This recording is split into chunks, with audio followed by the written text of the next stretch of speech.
Somos los que buscamos superarnos, los que nos proponemos mejorar nuestro país, los que queremos forjar nuestro propio destino y aspiramos a conquistar el mundo. Aquí estamos los que queremos escribir nuestra historia con excelencia y creemos que la buena educación puede cambiarlo todo. Buscamos un futuro grande. Nos merecemos un futuro grande. UFG. Buenas noches, amigos televidentes, bienvenidos a su programa Hablemos Claro.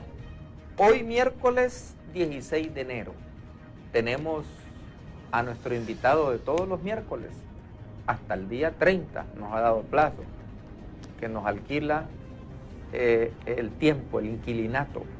Nuestro buen amigo de todos los miércoles hasta el día 30 de este mes, Dagoberto Gutiérrez. Hola, Dagoberto. Un abrazo, Will. Bienvenido. Dago, hoy vamos a estar un poco diferente. Ah, vaya. Vamos a estar así como mi hermano el diputado que no le gusta, ¿vale? Sí. Que no dejo que Dago se extienda mucho. Pero vamos a estar así, como dicen, tiro al plato. Vamos a romper el hielo. Dagoberto Gutiérrez, ¿por qué crea usted que la gente de la derecha, la gente de plata de este país, le teme a Nayib Bukele? Este es un punto extraordinario, porque Bukele y su gente, sus compañeros, sus amigos, constituyen una pequeña burguesía empresarial. Es gente vinculada a los negocios. La familia Bukele. Sí. Que conocen ese mundo, entienden ese mundo. Crecieron en ese mundo. Sí, en ese mundo. Y sin embargo, los sectores oligárquicos y algunos sectores burgueses, muy posiblemente, temen a la posibilidad de perder el control sobre el aparato del Estado. Este es el punto. Por eso es que la pregunta es juiciosa. ¿Y de dónde viene la confrontación entre el grupo oligárquico dominante y ciertos pequeños sectores burgueses con Bukele? Con Bukele. Con Bukele. Es que la disputa política por el control del aparato del Estado asegura la posibilidad, sobre todo de sectores oligárquicos, que son capitalistas atrasados, que no tienen capacidad de competir sin el alero del aparato del Estado, tienen temor de perder las ventajas que ese aparato les proporciona. Los burgueses tienen más cancha, tienen más capacidad de competir. Siempre necesitan del aparato del Estado, pero menos.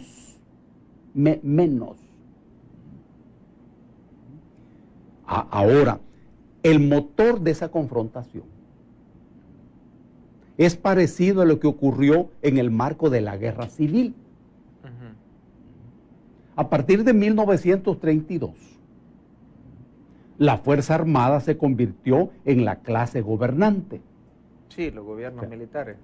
Todo Estado tiene una clase dominante y una clase gobernante. La clase que domina no domina porque tiene más dinero, no. Domina porque sus ideas son las que están en la cabeza de gran cantidad de personas. Ese es el dominio. Pero los señores no se dedican a la administración del aparato del Estado. No. Necesitan quien lo haga. Ese es el sector gobernante. A partir del 32, la Fuerza Armada se le dio eso. Muy bien. El problema de los militares, en esto que estamos hablando, es que pasaron a controlar todo el aparato del Estado. Y en la década del 60 en el país se dio una reforma universitaria que abrió las puertas de la universidad a amplios sectores de la juventud, porque había un proceso de construcción del mercado común centroamericano y una parte de la oligarquía se había transformado en banqueros y en industriales. Entonces en el país funcionaba una amplia fuerza industrial. Muy bien. Eso se terminó con la guerra con Honduras. Y entonces se desarrolla un proceso de radicalización.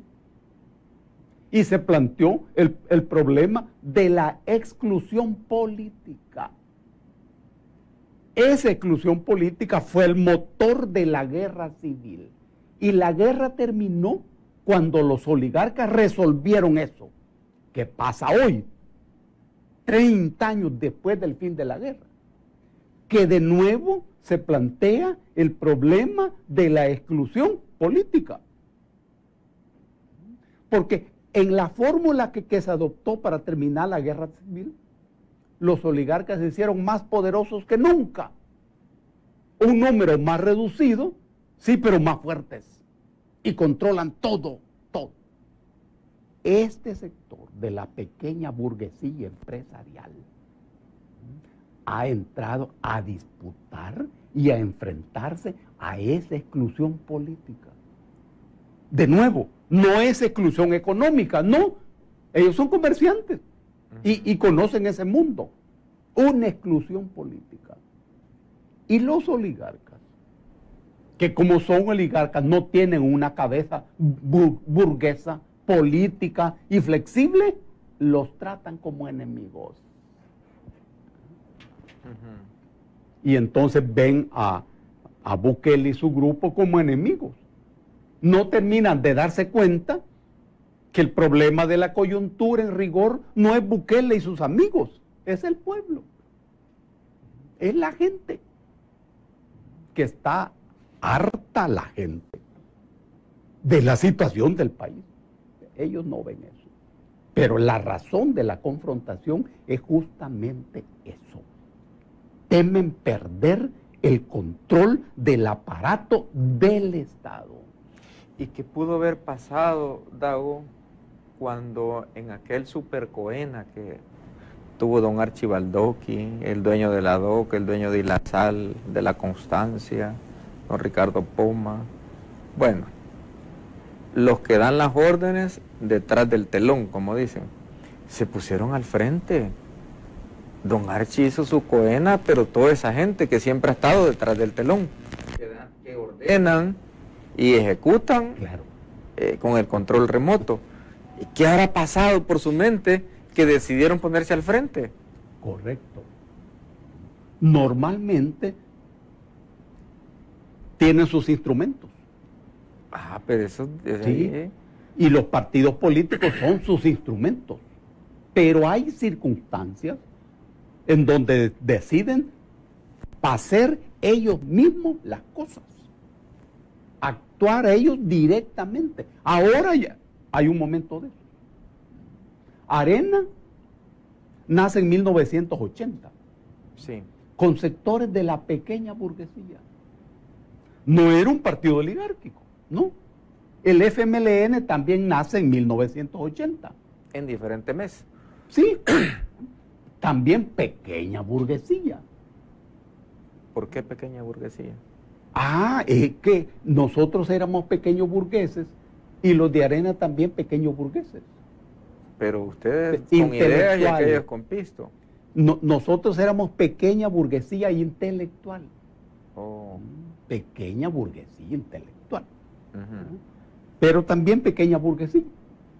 Pero rápido la oligarquía capturó el partido. Pero hubo un momento, es cierto lo que vos decís, que Archibaldoqui y sus amigos controlaron el partido. ¿Qué momento político había en el seno de Arena para que los señores decidieran asumir directamente el control? Eso generó un cisma. Yo me recuerdo que la Glorita Salguero dijo que Arena había sido privatizada. Sí, Arena SADCB, decía. Claro, claro.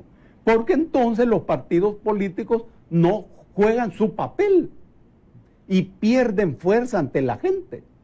Porque si hay un partido político cuyo secretario general es un oligarca. De hecho, eso pasó. El peor resultado en alcaldes y diputados fue en ese Coena. Claro. Fue la primera caída de Arena. Seguro. Cuando se creía que porque estaban los dueños de este país, los dueños de la plata al frente, como eran exitosos en sus empresas y en todo lo que hacen, ese Coena iba a arrasar. Y no pasó así. Y salió el tiro por la culata. Exactamente. A ese Coena lo arrasaron. Lo arrasaron. Y se retiraron. Inmediatamente. Y se retiraron. Y hasta el pobre don Archie salió que se murió en ese esfuerzo. Claro, es cierto. Y Archie era joven. Sí. Archie era joven. Pero con tanta preocupación y tanta... Mira qué experiencia. Eso de andarle dando la mano a medio mundo no es para un tipo de esos. No, que no están acostumbrados a hacer eso. Y ya como Coena andando en campaña tenía que abrazar niños abrazar viejitos y chinear niños a la fuerza. Y los poderosos siempre son vulnerables en su relación con la gente. Sí. Siempre son vulnerables. Esa es una experiencia histórica. Qué bueno que la pones sobre la mesa. Ahora hay un momento también complicado. Los partidos políticos aparecen bajo el control de señores oligarcas. Quiero aclarar algo. Cuando hoy se habla de oligarquía, estamos hablando de una noción sociológica y antropológica. El oligarca es aquel que forma parte de un grupo pequeño que toma decisiones en nombre de todos, incluso en nombre del Estado. Yo, que soy de Santana, Chalchuapa, me crié en un mundo de cafetaleros. Y ahí se decía que eran 14 familias. Sí, ese era el rumor. Son 14 familias. Bueno, pues hoy son menos. Y son 14 departamentos. Sí. Y más poderosos. Pero hoy cuando se habla de oligarquía, se habla de un fenómeno ideológico también, no solo económico. Porque el pensamiento oligárquico se extiende a diferentes sectores que económicamente no son oligarcas, ¿no? Son gente, trabajadores, empleados, que se ganan la vida todos los días, pero su cabeza política es oligárquica. Es oligárquica. Tiene entonces el fenómeno una dimensión ideológica. Mirá la complejidad. Sí. ¿Con qué tiene que ver esto? Con que en nuestro país se aplicó un modelo neoliberal cuando la guerra civil termina. Se aplica un modelo neoliberal total, brutal, ciego, ortodoxo. Incluso el plan que se aplicó en Irak después de la invasión de los Estados Unidos se llama Remember El Salvador, haciendo referencia a lo que se hizo aquí. Pero en resumen, don Dago, ¿por qué temerle? ¿Por qué tenerle miedo a Nayib Bukele? Es que ellos no saben, los oligarcas no saben negociar. No. Aunque son buenos comerciantes. Comerciantes. Pero no son negociantes, no son negociadores. Ellos son negociantes. Comerciantes, no negociadores. No negociadores. Hay una diferencia brutal entre ser negociante y ser negociador. Diferencia brutal. Ellos no saben de eso. Y ellos pueden hablar con Bukele y su gente, sí. Pero hay un problema de fondo en esto. Pero después de que gane. No, en cualquier momento hay un problema de fondo. Es que en nuestro país los sectores dominantes no son sectores dirigentes, son sectores dominantes. Y cuando los dominantes se convirtieron en dirigentes, lo hicieron mal. El resultado fue mal. Asumieron la propiedad de los partidos políticos. Sí. No eran dirigentes, eran los dueños de los partidos políticos. Cuando Archie hizo eso, por ejemplo, la gente entendió que él era el dueño del partido. Y la gente ya no votó por Arena. Mira qué fenómeno. Ahí se pegó un levantón al frente. En ese momento. Entonces, te explico, estos sectores no son dirigentes, son dominantes. La diferencia es que los sectores dirigentes construyen consensos, gobiernan con consensos. Con contrapesos. Sí, y negocian, buscan acuerdos con diferentes sectores. Esa es la diferencia. Estos no son dirigentes, no están acostumbrados a eso. Y estos burgueses o oligarcas, como dice don Dago, ¿en qué se benefician del aparato del Estado cuando ellos son gobierno? ¿Cuál es el beneficio? Qué buena pregunta. Es que al controlar el aparato del Estado, controlan la política económica, controlan las leyes, controlan los gabinetes, se aseguran los ministros estratégicos, no digamos todos, pero los estratégicos son gente de ellos. Los puestos clave. Hacienda. Siempre son gente de ellos. Claro. Eso ocurre en todas partes. Pero en países como el nuestro, ocurre de manera más dramática. Porque el capitalismo es un capitalismo muy primitivo. Muy primitivo. Y necesitan del control de estos aparatos del Estado. Repito, porque no tienen capacidad de competir. Bueno, el capital salvadoreño no compite ni con Guatemala. No, estamos en cuna nosotros ahí. Claro. A pesar de que ciertos empresarios de estos capitalistas han invertido por todo Centroamérica y hasta Colombia. Pero son contaditos con los dedos. Claro, sí. Pero no son dominantes. Mira, históricamente el capital guatemalteco ha sido el más poderoso de Centroamérica desde los tiempos de la colonia. Desde esa época. Sí, desde los tiempos de la colonia española. Y los criollos de aquí fueron criollos que quebraron con el añil. ¿Quebraron económicamente? Sí, seguro. Sí, pero cuando ya el añil pasó de su apogeo. Sí. ¿Y por qué quebraron? ¿Se quedaron con los terrenos llenos de ese cultivo y ya no lo podían vender? Es que en Europa el desarrollo de la química les permitió producir colorantes sintéticos. Entonces vino la quiebra. Y se quedaron con toda la cosecha. Pero además hubieron reformas conocidas como las reformas borbónicas, que también los quebraron. La burguesía guatemalteca... ¿Y esa reforma cómo fue? Era como una reforma neoliberal. El Estado español necesitaba más dinero para sus guerras y decidieron sacar ese dinero de sus colonias. Entonces metieron impuestos, decidieron controlar el comercio. Y por ejemplo, los añileros sacaban su producto por Puerto Caballos, en Honduras, que hoy se llama Puerto Cortés. Controlado por los españoles. Sí, los españoles. Pero en esta reforma borbónica se dispuso que el producto del añil saliera todo por el puerto de Veracruz. Entonces, el movimiento de la mercancía hasta Veracruz... El costo era más alto, el flete. Decidieron cobrar las deudas pillas,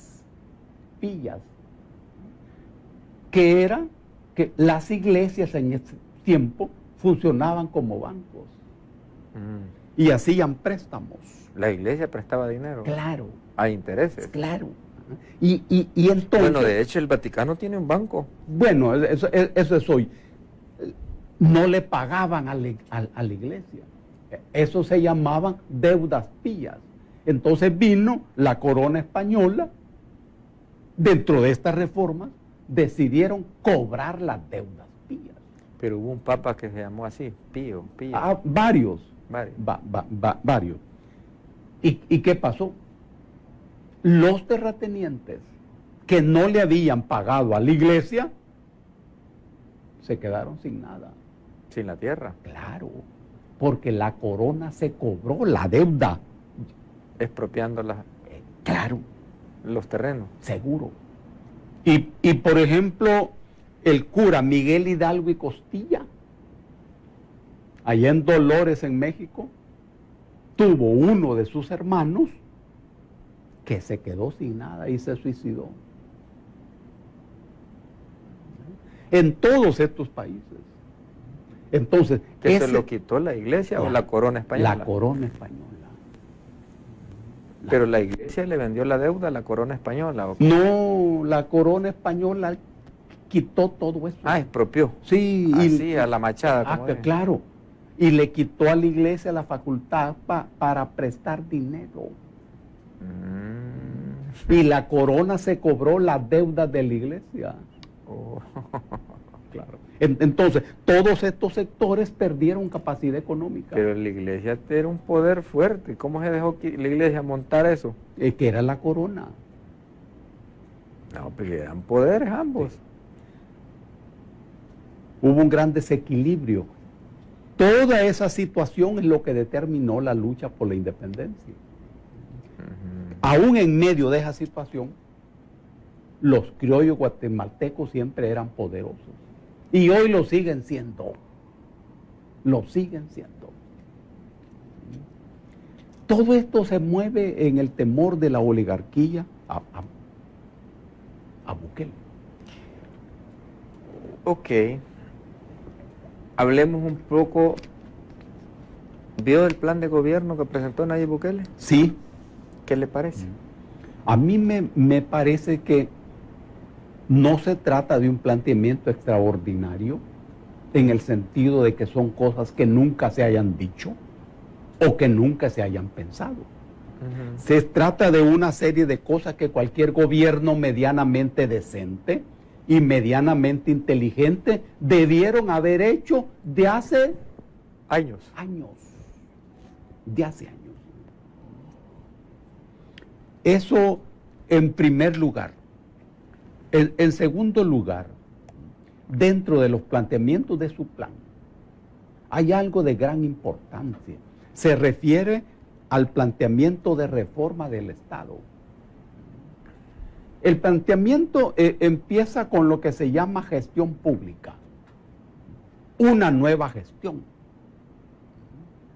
No solo se trata de una nueva política, sino de una manera diferente de hacer la política. Ocurre que hoy se puede pensar que los programas de gobierno tienen límites contemporáneos. Se puede entender que tengan límites contemporáneos. Y la diferencia puede estar en la manera de hacer las cosas. Sí. Y en la manera de trabajar en el Estado. Este es un planteamiento de gran importancia. Bukele no planteó en ningún momento un nuevo Estado, ni reformas del Estado, sino que reformas de la manera de usar el aparato del Estado y el poder del Estado en la gestión pública. Esta es una cosa de gran importancia, novedoso, que forma parte de las características de la actual campaña electoral. Pero luego hay otra idea. La educación y la salud son en todo Estado aparatos ideológicos. Son los dos aparatos ideológicos más importantes. Sí. Y uno mira cuando un gobierno es inteligente. ¿Cuánto le dedica a la educación y cuánto le dedica a la salud? porque ambos son inversiones a largo plazo. Sí. Es terrible. Los médicos cuando dicen a terapiar a todos los pacientes pueden derrumbar hasta un gobierno. Sí. Médicos dándole terapia a sus pacientes en contra del gobierno y profesores reuniendo a los padres y la gente de la comunidad de cada escuela. Esos dos poderes juntos es de respeto. Es la educación y la salud. En el planteamiento de Bukele aparece una alta atención a estas dos piezas ideológicas, educación y salud. Pero también hay un planteamiento sobre la participación de la gente. Esto tiene que ver con el tema de la democracia. En El Salvador funciona una democracia que se llama democracia representativa. Ahí no participa la gente, solamente el día de la votación.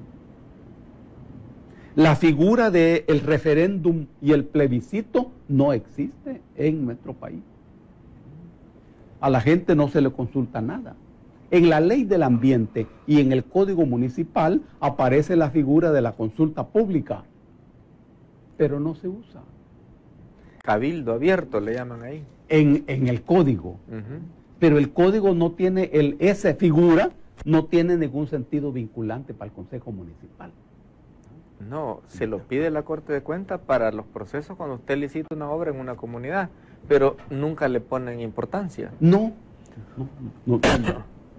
Solo se dice que la alcaldía municipal tomará nota de las propuestas e ideas de la gente. Sí. Hasta ahí. Pero eso no es vinculante para nada.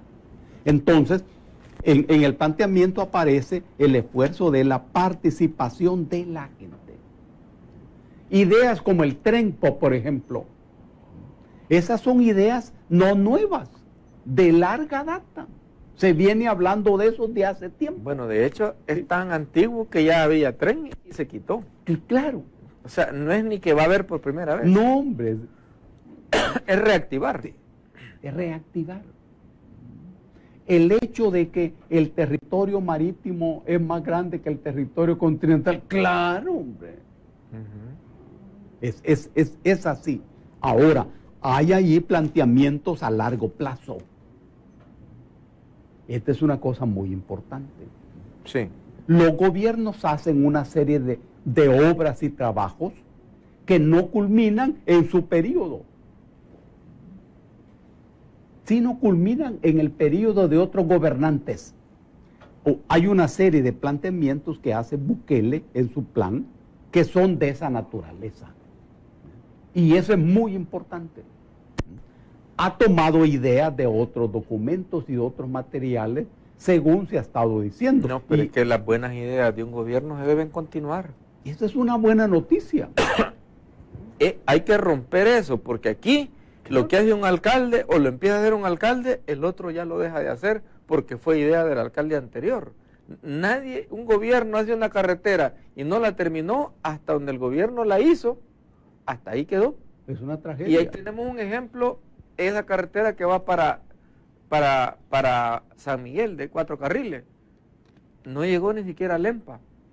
Y hasta donde la dejó Duarte, ahí está. Nunca más le ampliaron otro pedazo más. Y ese proyecto era hasta llegar hasta la Unión. Es trágico.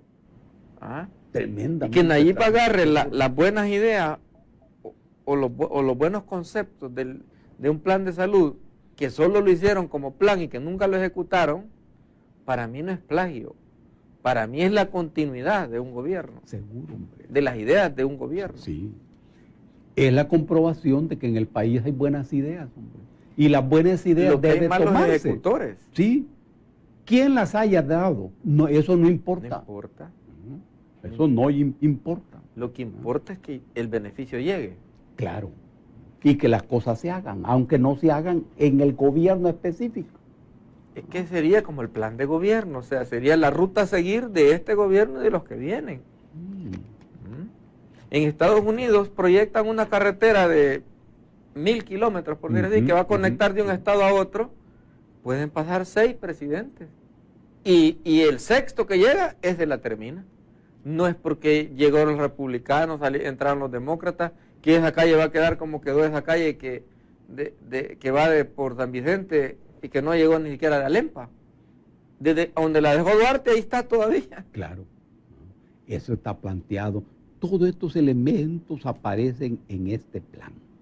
Es cierto que una vez conocido el plan, ha empezado una guerra o una especie de guerra en contra del plan. Pero yo creo que es en contra de la persona. Porque Hugo Martínez, que va bien bajo en las encuestas, no le critican nada. No. Y Hugo Martínez tampoco le critica nada a Callejas. Hace ver como que estuvieran de compadre hablado. Sospecha, se entiende eso. Nunca he visto yo que un FMLN ataque a cualquiera otro menos Arena. Sí. Nunca había visto yo un Arena atacar a cualquier otro menos a un FMLN. Tenés razón. Y eso la gente lo observa. Pero es que ahí entra lo que usted nos dijo la vez pasada, Dago, que antes de los acuerdos de paz se pusieron de acuerdo para hacer un bipartidismo en este país. Claro. Para gobernar un tiempo Arena, otro tiempo el FMLN y regresar otra vez a Arena. Este país no fue diseñado nunca, antes de los acuerdos de paz, para una tercera fuerza política. Ahora este fenómeno se les ha salido de las manos, porque este es un fenómeno. Es cierto, se les ha salido de las manos. Esa es una buena figura. Se les ha salido de las manos porque no tienen condiciones para capturar la verdadera esencia del fenómeno. Los fenómenos son siempre manifestaciones de esencia. Y aquí, en esta coyuntura, la esencia de ese fenómeno no está circunscrito a Bukele, sino a la gente. El verdadero fenómeno tiene que ver con la cabeza política de la gente, con la subjetividad de la gente. La manera como la inteligencia colectiva entiende lo que está ocurriendo en el país, hacia atrás y hacia adelante. Para los partidos de derecha, Arena y el FMLN, comprender esto es extremadamente difícil. Sí. Muy difícil. Por eso ponen el eje de sus ataques hoy contra Bukele. Hay un ataque mortal porque Bukele no participó en ese debate. Sí. Por ejemplo. Y uno entiende que si hay un debate y alguien no participa, los otros salen ganando. Claro. Otros salen ganando. Pero es que, por ejemplo, usted ve en el primer debate de Aster de vicepresidente, si hubiera ido el vicepresidente de Nayib, hubiera ido, usted ve, inmediatamente después del debate, hicieron una medición. Félix Ulloa, aunque hubiera ido, no hubiera salido bien evaluado en esa medición. Sí. Esa era una trompada, como dicen, en lo oscuro. Sí. Si Félix Ulloa va, hubiera salido como el candidato vicepresidente más reventado en esa encuesta rápida que hicieron después del debate. Lo mismo iban a hacer si hubiese ido Nayib en la presidencial. ¿Cómo cree que hubiera salido en esa encuesta Nayib después del debate? Ese hubiera sido un golpe mortal así debajo de agua. Sí, sí. Hay un dato elemental en ese debate. Formalmente se dice que es para que la gente conozca los planes de trabajo. Pero ese era quién ganó el debate. Sí, pero antes de eso, Will, es que tenían un tiempo de 1 minuto. No, hombre, 1 minuto. 1 minuto. Y está bien. Ya imagino que le dan una pregunta a Dago y le den 1 minuto. Un minuto. Y en 1 minuto te tenían que exponer el plan de trabajo de cada uno. No, hombre. Esa es otra cosa. Sí. Esa es otra cosa. Y luego viene una evaluación. Después, ¿quién ganó el debate? ¿Quién ganó el debate y quién perdió? Entonces es una competencia, no es una actividad intelectual. No, ni de información, de interés para la gente. Nada de eso. Además hay que precisar otra cosa. Hay una diferencia entre el debate y la discusión. El debate es el conjunto de opiniones, puntos de vista, tesis, hipótesis que hace la gente en los buses, en la calle, en los mercados, en las esquinas, sobre un tema determinado o una coyuntura determinada. Por ejemplo, en este momento hay un debate intenso entre la gente. La gente habla de todo esto, discute de todo esto. Eso se llama debate. Ese es el debate. Ahora, cuando este debate se organiza, se estructura, se convierte en discusión. La discusión ya es otra cosa. Y toma diferentes nombres, la discusión. Puede ser un conversatorio, puede ser un foro, puede ser un simposio. Hay una gran cantidad de nombres, pero es discusión. En nuestro país hay un amplio debate. La gente está hablando de todo esto, de diferente manera, de diferente forma, con diferentes puntos de vista. En ese debate, lo que aparece es que la gente no quiere que Arena regrese al poder, ni quiere que el FMLN continúe. Eso aparece muy contesta en el debate, con gente de diferente posición ideológica, pero en ese punto coinciden. Convergen. Claro, en ese punto.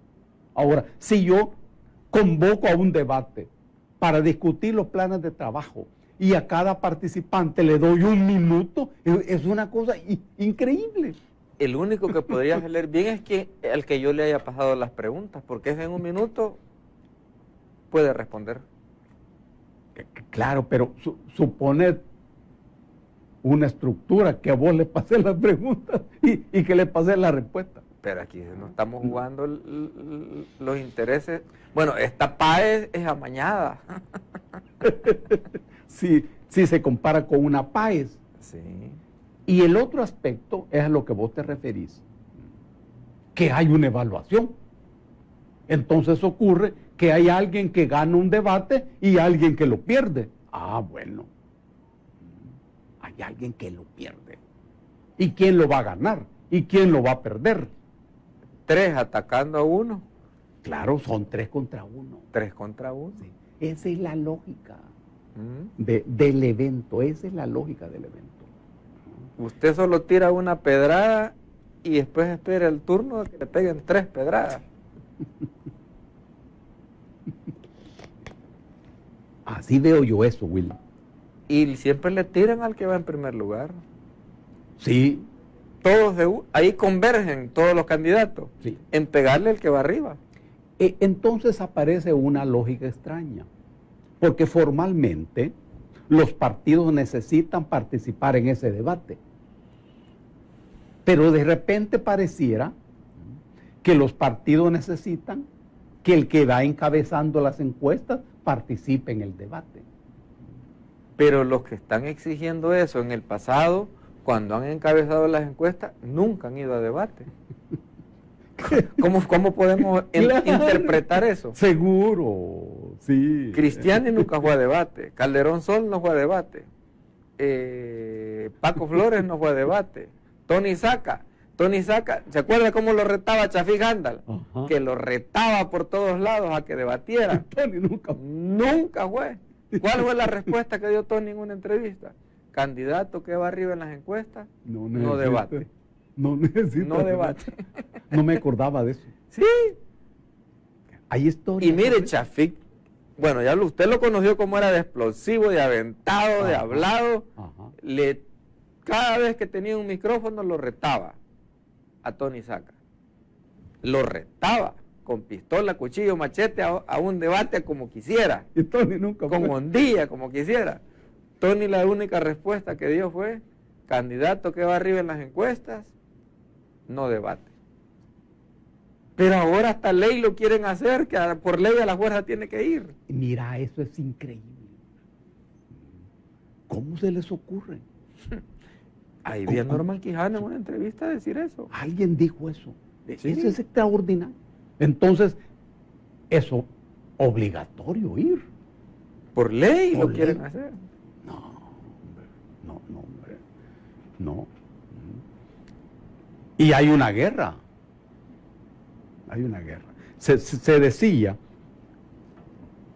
Bukele no tiene plan. Bueno, y presenta el plan. Primero eran críticas a morir porque no tenía propuestas ni plan. Sí. Ahora 1000 críticas por el plan que presentó. Sí.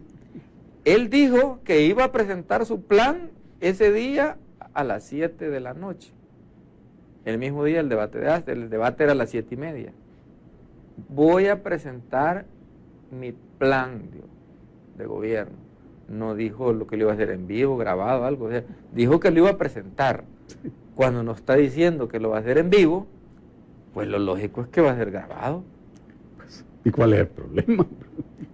Tiene más tiempo para pulir el mensaje. Ujú. El mensaje llega, el mensaje es recibido. Correcto. Porque el mensaje tiene varios contextos, Ujú. ¿vea? Ujú. Que sea recibido, que sea captado, entendible, ¿vea? Entonces, el mensaje llegó. Al siguiente día, las grandes críticas, y resulta que el partido que lo más lo critica no ha presentado plan de gobierno. Pues sí. Es que esta No, gente... pero es que, Dago, si usted y yo nos andamos peleando, vamos, Dianita, la rubia, Diana, la que tenemos acá, Sí, y yo me ando peleando con usted el amor por Diana, sí. ¿cree usted que yo le voy a decir a Diana que usted es trabajador, buena gente y honrado? ¿Sabe qué le voy a decir yo? Sí. Dianita, le voy a decir. Tenga Dianita está cuidado. atrás, tenga cuidado Tenga con cuidado. Dago. Dago empieza con la hija y termina con la mamá. Dago, Es una gran amenaza. mire, Dago, 2 meses es dulce, tierno y cariñoso. A los 2 meses en adelante, golpizas y media. Dago no se baña, cuando levanta la ala, la va a noquear. Nunca voy a decir yo que Dago es trabajador, honesto y honrado. Sí. ¿Y Dago qué diría de mí a Dianita? Es una gran persona. No, para mí, para desbarrancarme a mí, que Dianita no me acepte a mí, no que lo acepte a usted. Es un migueleño muy digno. Que ha trabajado por ese pueblo. Y No. se siente orgulloso por este pueblo. No, Ya no. no siente el calor ni le da salpullido. No. Bueno, cuando alguien se anda disputando el cargo con otro, lo que hace es hablar mal del otro. Sí, hombre. Jamás Sí. va a dar sus buenas cualidades. Exacto. Y eso está dando en esta campaña, solo campaña sucia. Vamos a hablar de las características de la campaña. Sí. En un momento, después de la pausa comercial. Bye. Amigo, no nos cambie, que venimos con más bombazos, al estilo de Dago, bombazos con filosofía. No nos cambien.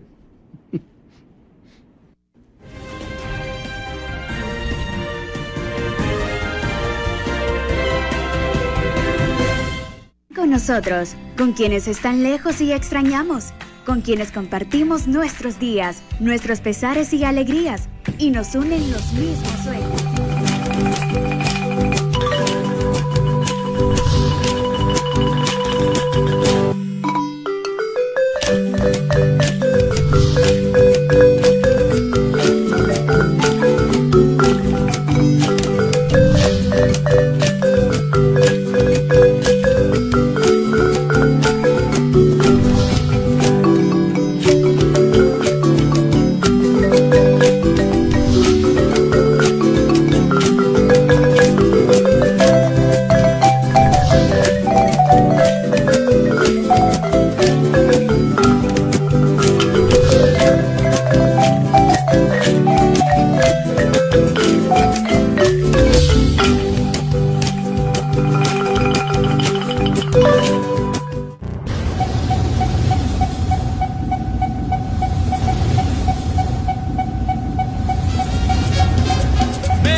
Gracias amigos por continuar en sintonía de TVO Canal 23 y su entrevista Hablemos Claro.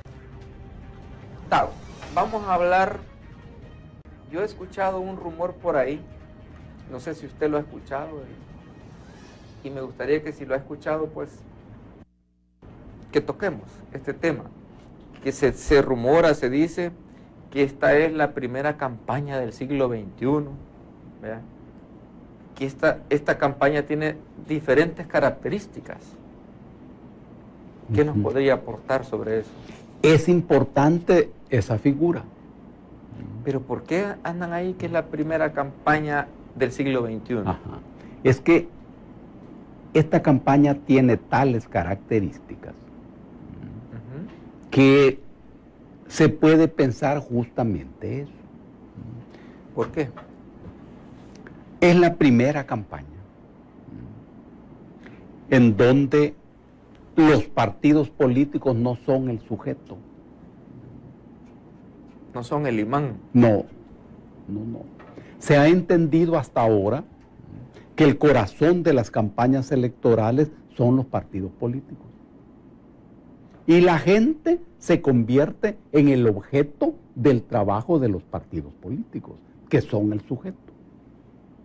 Pero en esta campaña los términos aparecen invertidos.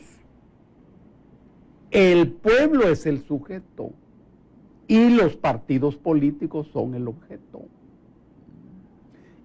El motor de las campañas electorales ya no son los partidos políticos. Estos partidos políticos han perdido peso intelectual, peso político, peso ético, y han dejado de ser lo que en años anteriores eran. Por ejemplo, la democracia cristiana, en la época de Napoleón Duarte, era una escuela política. Sí, incluso iban hasta Alemania, a Venezuela. El partido Acción Renovadora, PAR, en su época, igual. Esta es la primera campaña que se hace contra los partidos políticos y sin los partidos políticos.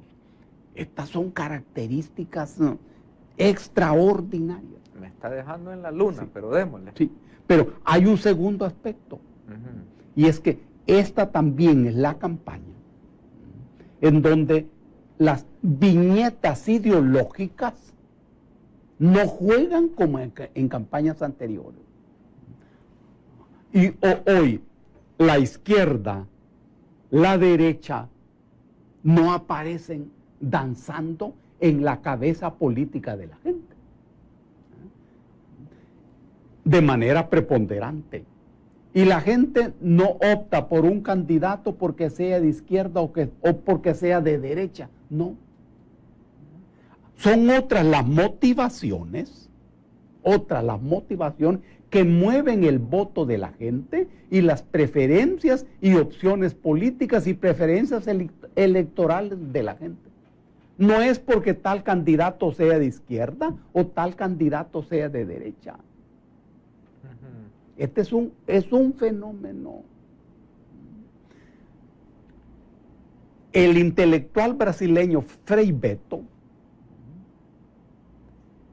acaba de escribir un artículo en donde dice: es dable pensar que en este momento los pueblos se han alejado de las izquierdas tradicionales. Él está hablando en relación con América Latina. Pero en esta campaña, no juega eso. Pero hay un tercer aspecto, es que esta campaña electoral se desarrolla sin los métodos tradicionales que en el pasado funcionaron. Por ejemplo, el trabajo territorial se ha entendido como la base de las campañas electorales.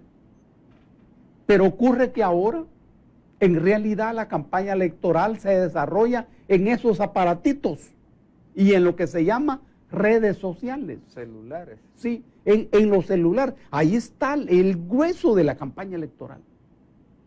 Hoy no hay mitines, por ejemplo, que en el pasado era una actividad fundamental. No se entendía una campaña electoral sin mitines. Sin mitines. Y la gente asistía a eso. Era una fiesta cívica.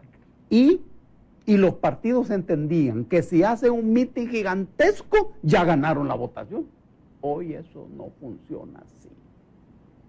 Sí, porque el FMLN llenó el estadio y va en último lugar en la encuesta. Claro, no es eso, no es eso. Quiso aparentar fuerza, poder. Sí, y hay otro aspecto. En esta campaña electoral aparece el problema del Estado.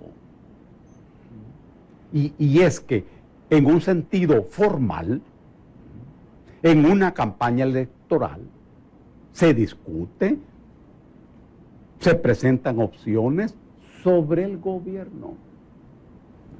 Pero las campañas electorales no tienen que ver con el Estado. El Estado es un conjunto de aparatos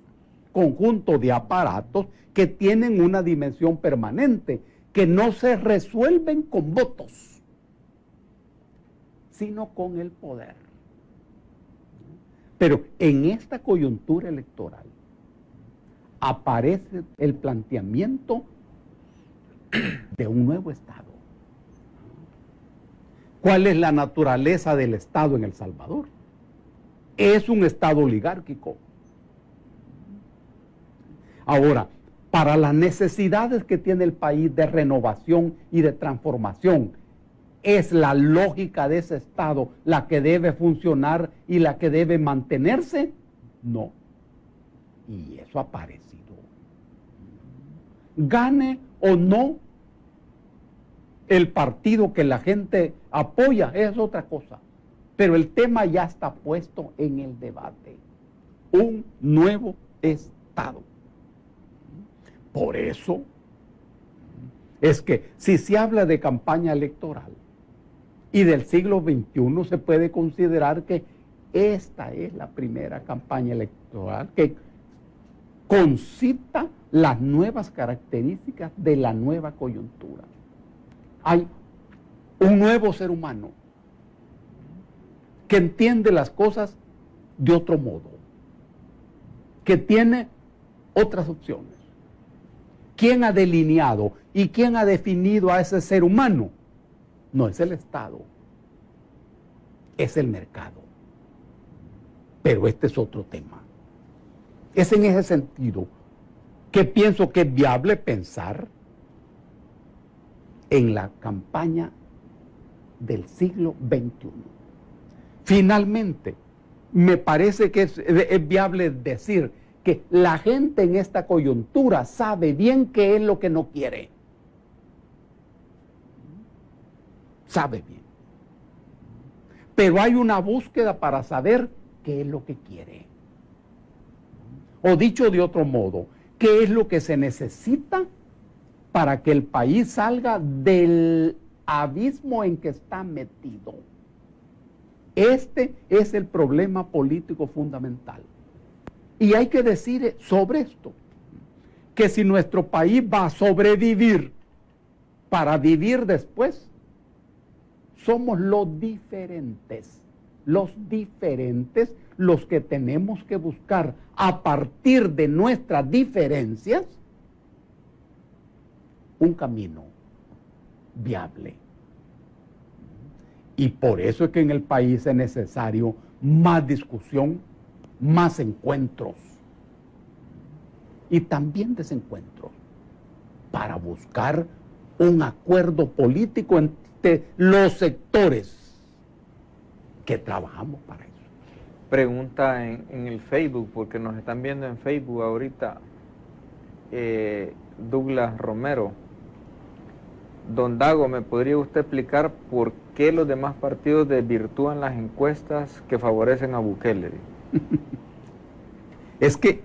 Y también me pone aquí otro, que me fume un puro de marihuana, dice, para que no me dejen la luna, Don Dago. Para que vaya a la par con Don Dago, que me fume un puro de marihuana, para que no me dejen la luna. Es una buena pregunta la de Douglas. Una encuesta es un ejercicio político con un valor intelectual, sin duda hecho por empresas muy responsables, que capturan un conjunto de opiniones de las personas. Las empresas hacen su trabajo. Las empresas que están presentando las encuestas hoy, me parece que son las mismas que lo han hecho en las campañas anteriores. Pero el problema real no son las encuestas. No, hombre. No son las encuestas. Y la confrontación entonces, me parece a mí que no debe ser ante las encuestas, sino que la respuesta a la coyuntura actual está situada en el terreno de la subjetividad de los seres humanos, en la manera como las personas descubren la lógica de sus intereses. Ahora, los partidos políticos que no son favorecidos por las encuestas no las aceptan. Siempre dicen que la propia encuesta es el día de la votación. Y bueno, digamos que... Buena zafada. Sí, sí. Digamos que eso es cierto. Pero es que las encuestas tienen un determinado valor político. Pero también hay tendencias, pues, y en todas las encuestas dicen que va a ganar una persona, es una tendencia. Sí, porque si en todas las encuestas se dice que va a ganar una persona y ocurre que esa persona no gane la votación, ahí tenemos problemas. Ahí está mal amarrado en el Tribunal Supremo Electoral. Ahí tenemos problemas. Y entonces, si se da una circunstancia de ese tipo, aparece en la cabeza la figura de fraude. Ahora, ¿y cuál es la lógica de esa figura en nuestro país? La historia política de nuestro país. Se ha dado y se ha repetido muchas veces. Claro, por supuesto. Bueno, Duarte la ganó la primera vez y se la quitaron a la brava. Sangrientamente. Cuéntenos un poco de eso para que la gente se recuerde. La campaña de 1972 de la Unión Nacional Opositora. Napoleón Duarte ganó esa campaña electoral con la Unión Nacional Opositora. Lo capturaron, lo torturaron. Le quitaron un dedo, parece, ¿verdad? Claro. Y lo echaron del país hacia Venezuela. Bueno, y ganó la votación. ese perdió ganando. Claro. ¿Y qué pasó 5 años después, en 1977? También con la UNO. El candidato del coronel Ernesto Claramón. Bueno, también el coronel Claramón ganó.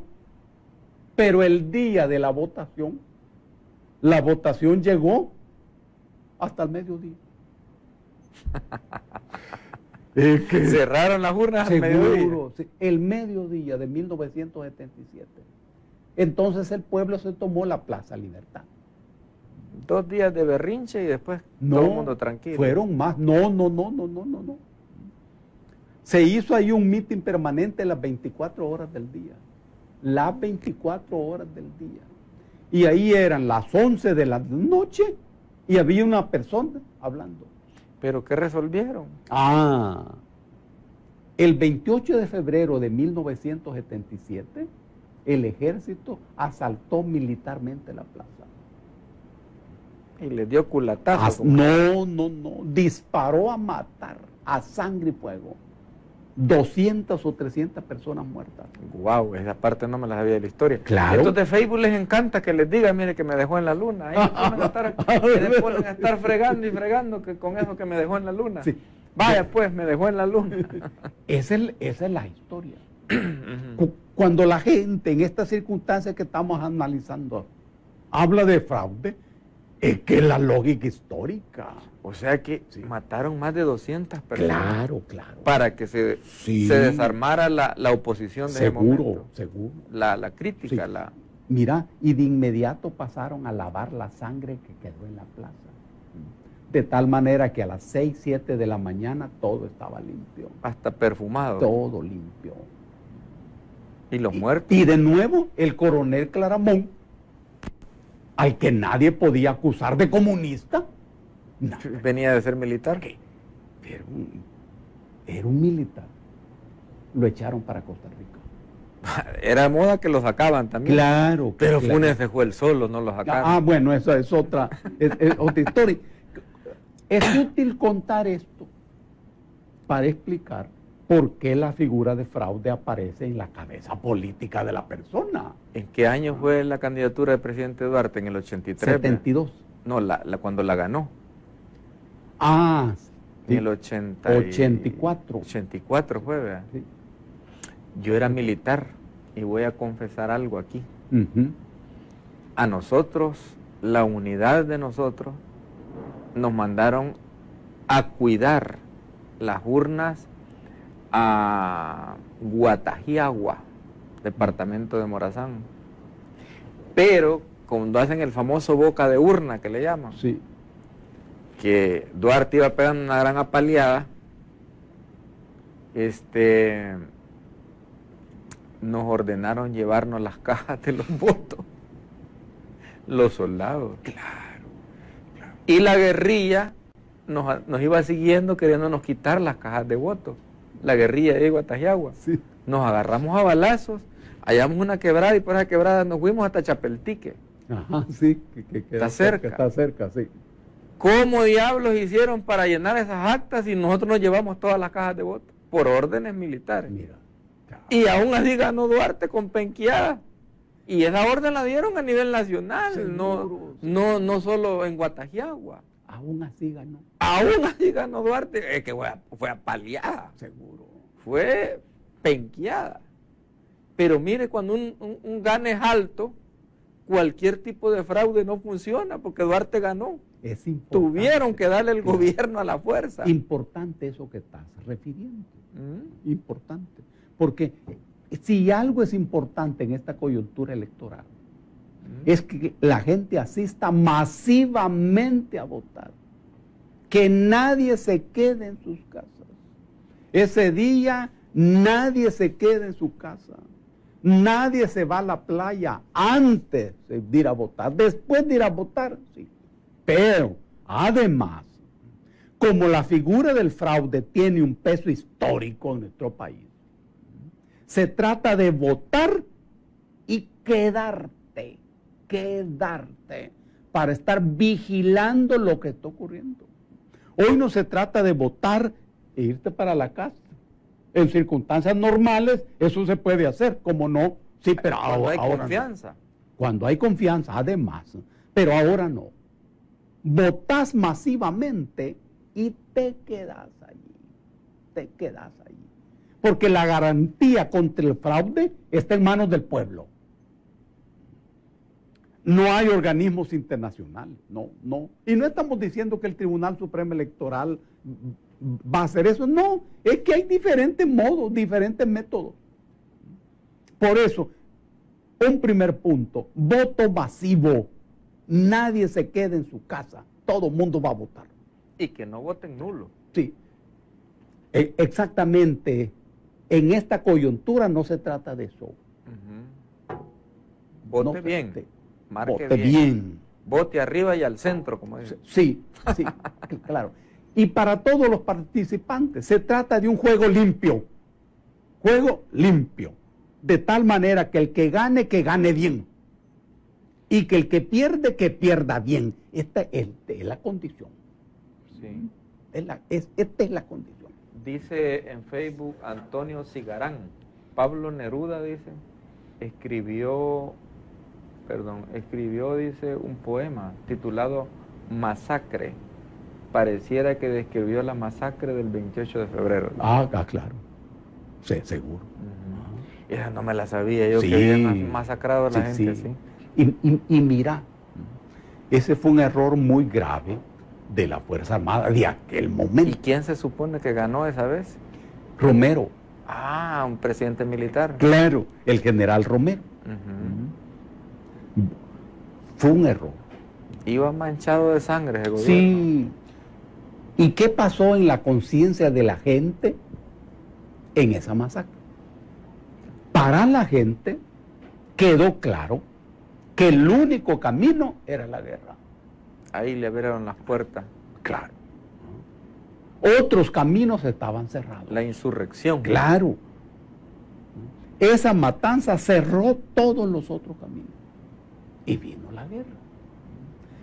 Y al general Romero le dan el golpe de Estado 2 años después. ¿En ese tiempo eran 5 años o eran 4? 5. Cinco. 5, sí. En octubre de 1979 le dan golpe de Estado. ¿Otro militar? Sí, es el golpe de la Junta Revolucionaria de Gobierno. Eso iba a preguntar, porque hubo una Junta Revolucionaria de De Gobierno que allí. no eran ni militares ni eran oligarcas. No, ¿cómo no? O Eran era una militares. mezcla de todo. Eran militares. La juventud militar. Los capitanes Sí, que le llamaban. la juventud militar. Es decir, el gobierno de Romero, que se levantó vinculado a esa matanza, Sí. duró 2 años. Ahora, en esos 2 años hubieron también matanzas. Pero entonces fue planificado, pues el problema era Romero porque ganó fraude y mató 200 personas. Va, lo vamos a quitar para que la gente se calme, pero vamos a poner más de lo mismo, no más que más jóvenes. No, Trabajó diferente esta no. Me estoy refiriendo a la lógica de los acontecimientos que terminaron con el gobierno del general Romero. sí. Es que triunfa la revolución sandinista ese año. Ya la pólvora estaba regada. Ese año. Entonces, en algunas cabezas se consideró que podía funcionar lo que llamaban el efecto dominó. Sí, para todo Centroamérica. Sí. En cierto modo, es previsible que para ciertos sectores ese haya sido un golpe preventivo para ciertos sectores. Para otros sectores que participaron en el golpe, haya sido una manera de resolver ese tipo de gobierno sanguinario. Claro. Somoza estaba haciendo lo mismo en Nicaragua en esa época. Sí, es que cuando triunfa la revolución sandinista termina el gobierno de Somoza. Derrocaron. Sí, terminó el gobierno a partir de una revolución. No fue exactamente un derrocamiento, un golpe de Estado, una insurrección. Una insurrección. El mismo año. De la masacre de acá. Sí. Yo me acuerdo de que los guardias somocistas pasaban acá vendiendo pistolas, vendiendo de todo, porque iban quizás para Estados Unidos, no sé para dónde. Sí. Y ¿Vos estabas en el ejército? No, No. estaba cipote, estaba niño, todavía no había pecado. Ajá. Pero no me acuerdo de esa masacre de esas 200 personas. Claro. Limpiaron toda La sangre del silenciaron, parque. no medios de comunicación. Claro, ¿no? claro. Ya a las 6 de la mañana el parque estaba bien lavado, No pasó nada. bien limpio. Aquí no ha pasado nada. Claro que la gente estaba adentro, en la iglesia que está enfrente. Sí. Sí. Y había un gran problema ahí, porque había que sacar a esa gente. Ahí estaba el coronel Claramón. ¿Y con los muertos cómo hicieron? ¿Los enterraron en una fosa común? Desaparecieron. Claro, los muertos. claro. O sea, los echaron a los camiones, Sí. lavaron. Sí. Aquí no pasó nada. Es que cuando vino el día, Sí. eso fue a medianoche, cuando vino el día, llegó la Cruz Roja Internacional. Pero ya estaba lavado. Y tenés razón, se sabe muy poco de eso. Sí, bueno, yo no sabía. Muy Supe cuando pasaron los guardias somocistas, ¿verdad? Que venían huyendo del régimen que había ganado allá En esos días. los sandinistas, en esos días. Claro, en esos días. Sí, porque allá venían vendiendo pistolas. Sí, seguro. Y esa fue una campaña bárbara. Bueno, la votación llegó a mediodía. Claro. A las 12 del día. Bueno, esperemos que con Bukele no van a cerrar las votaciones al mediodía también. Sí, hemos hablado de esto para explicar que la duda de la gente y la desconfianza de la gente tiene una base histórica. Sí. No es un invento. Y está bien, hay que dudar. Hay que dudar. Y hay que confiar en las propias fuerzas del pueblo. Dago, nos hemos pasado 13 minutos. Sí. Solo vamos a una pausa comercial, una pregunta y nos vamos. Va. Amigos, no nos cambien. Regresamos después de la pausa comercial.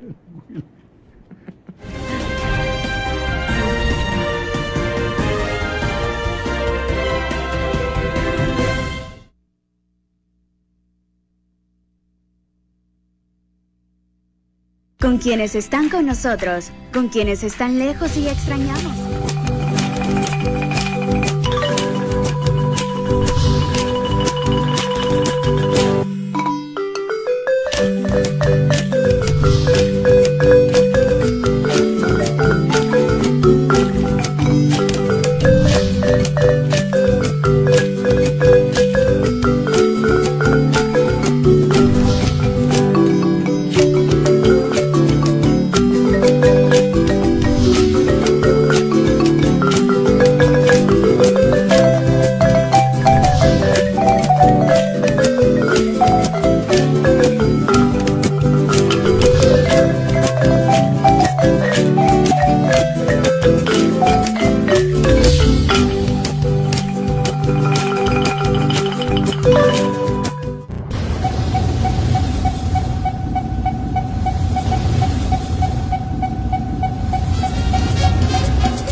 Gracias amigos por continuar en sintonía de su entrevista Hablemos Claro. Aquí escriben así, clases de historia al estilo de Will Salgado, de choto. Muchos dicen que están aprendiendo muchísimo. En el Facebook está prendido ahí, medio mundo está escribe y que escribe y que escribe. A otros que me han agarrado de pato a mí diciéndome que me dejo en la luna, que me quedo en la luna. Pero yo soy honesto y sincero, ¿cómo le voy a estar diciendo que le entiendo y me deja a pata? Él ya va en bicicleta bien adelante y yo a pata no lo alcanzo. Don Dago, para cerrar el programa, una pregunta más. ¿Cómo no? Hoy se cumplieron 27 años de los acuerdos de paz. Tenemos una fotografía ahí, Máster, espero que esta vez sí la encuentre, de la prensa gráfica, donde el profesor Sánchez Serén dice que el país ha avanzado en erradicar la pobreza y la desigualdad, la equidad social. ¿Me busca esa pantallita ahí para que la leamos con Don Dago?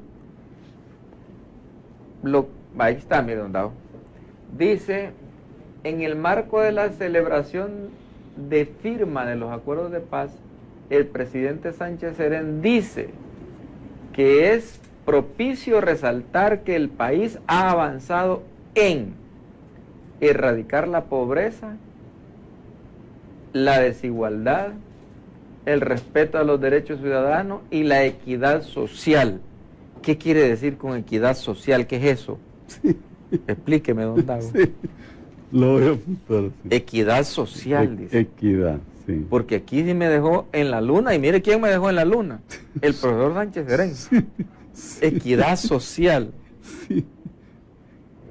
Dice que prácticamente ese es el logro de 70,000 muertos, 12 años de guerras, destrucción de la infraestructura de este país, luto, dolor, que lo que hemos logrado es erradicar la pobreza y la desigualdad y la equidad social.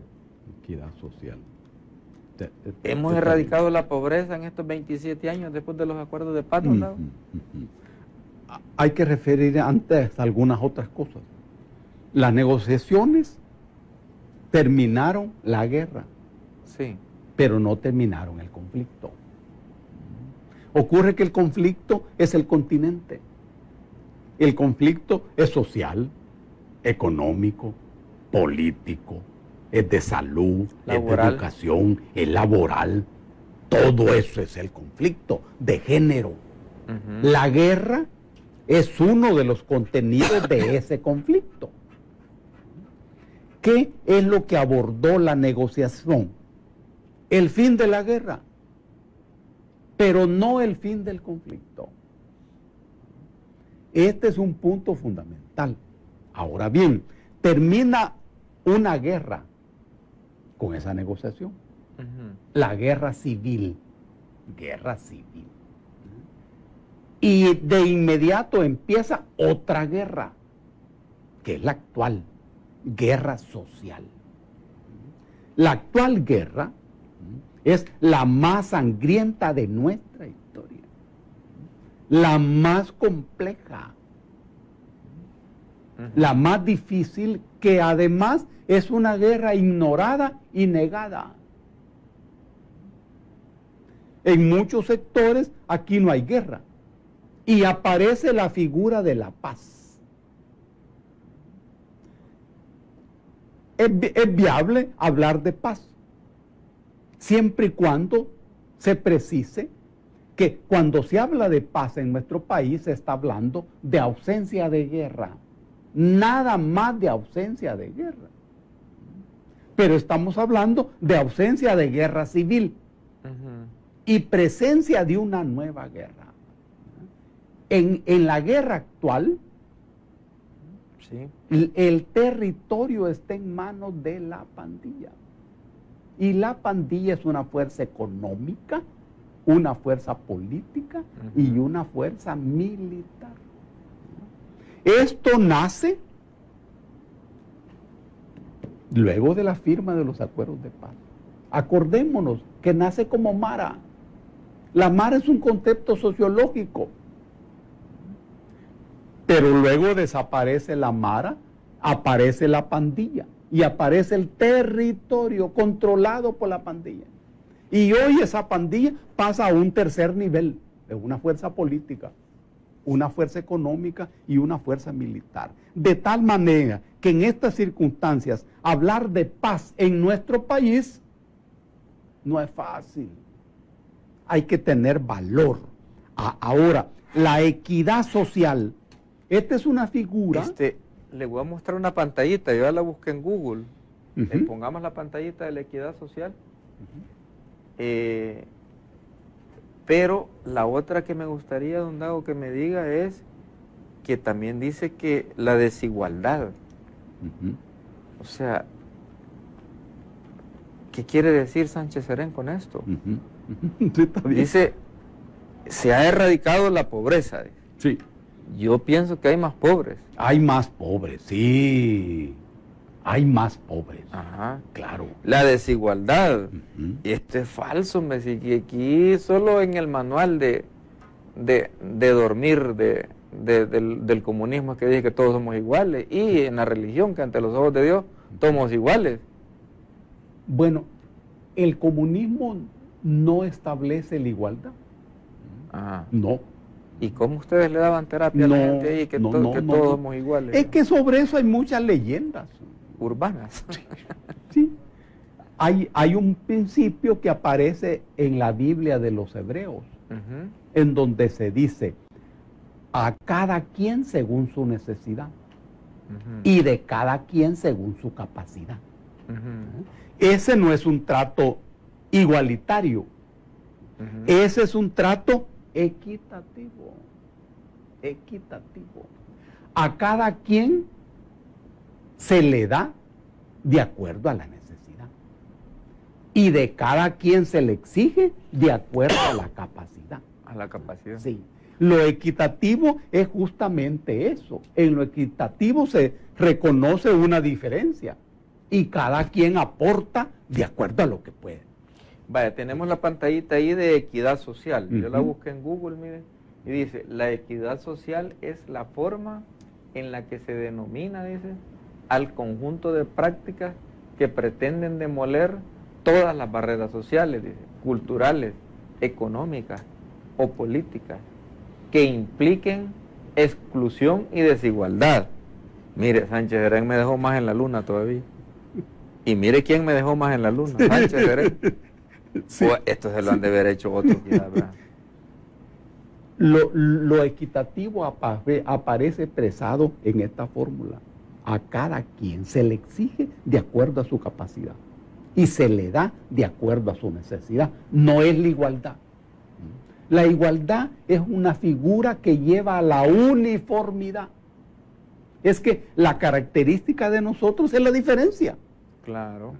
Todos somos diferentes. Todos somos diferentes. Hasta los dedos de la mano. Claro, claro. Y fíjate, la ley dice, todas las personas son iguales Ante la ley. ante la ley. Aquí hay trampa. ¿Por qué? Hay una trampa muy inteligente. Porque todas las personas somos diferentes. En la economía, Ideología. en la ideología, en el poder, en el conocimiento, En los gustos. todos diferentes. Pero viene el derecho y dice, todas las personas son iguales, pero ante la ley. Ahora, si las personas son desiguales en la economía, ¿son iguales ante la ley? No puede ser. Si a alguien se le imputa un delito y esa persona tiene recursos económicos suficientes, de inmediato tiene 5 defensores. Y lo mandan al hospital porque es el enfermo. Ajá, claro. Y no le prueban nada. Y como no le prueban nada, entonces es inocente. Le dan el alta y ya sale curado. Claro. ¿Es igual la persona ante la ley? No. No es igual ante la ley si tiene una desigualdad económica. Y la ley hace bien, porque no puede decir que todas las personas son iguales. Ahora, en este periodo ¿se ha reducido la desigualdad de las personas? No. Se ha aumentado la desigualdad. Se ha aumentado la desigualdad. Ha aumentado la pobreza. Y también ha aumentado la riqueza. Pues sí, más ricos, perdón, menos ricos, más pobres. Más pobres. Ese es el problema. Uno entiende la lógica de esos discursos. Entonces, este discurso es político o electoral. Más bien electoral. Es que lo político requiere abundante inteligencia. Y de Sánchez Serén no Sí. se puede esperar eso. Poco político. Son malos, Will, ya te vi. Pero no suelta Ah, nada usted. Así son todos los que nacen ahí en Santiago. en María. Santiago de María. ¿Está bien? Bueno, en resumen, don Dago, 27 años de los acuerdos de paz. 27 años de los acuerdos de paz. Y a los 27 años nos encontramos en la peor guerra de nuestra historia. ¿Qué ha pasado? Hay una pregunta que hay que hacerse. ¿Cuándo hay paz en una sociedad? Hay paz en una sociedad cuando la mayoría de las personas acepta, legitima, digiere la economía, la política, la ideología de los sectores más poderosos de la sociedad. Entonces, estos sectores poderosos declaran que hay paz. Cuando hay guerra en una sociedad, cuando los sectores débiles, que siempre son los más, rechazan, no aceptan la política, la economía, la filosofía de los sectores poderosos. Entonces, los sectores poderosos declaran que hay guerra en esa sociedad. Esa es la paz y esa es la guerra. Por eso la paz nace de la guerra. Nace de la guerra. Y la guerra resulta ser la actividad humana más cotidiana de las personas. Y la paz, un espacio reducido entre una guerra y otra guerra. Bueno, don Dago, prácticamente hemos llegado al fin del programa. Usted me dijo que 1 hora. Yo le dije que yo no lo iba a interrumpir al hablar y que el que se iba a pasar era usted. Vaya, está bien. Y usted fue el que pasó media hora más. Así que así lo voy a llevar el otro miércoles. Sí. Solo le pongo un tema Ya que le guste. Ya te dije. Y ya se pasó usted la media hora solito. Don Dago, muy bien. Para cerrar el programa, la despedida con nuestro pueblo y un llamado a que salga a votar la gente. Exactamente. Eso es fundamental. Todos sabemos que el voto es un instrumento político. Y como instrumento político es táctico. Es decir, que hoy lo uso, mañana no.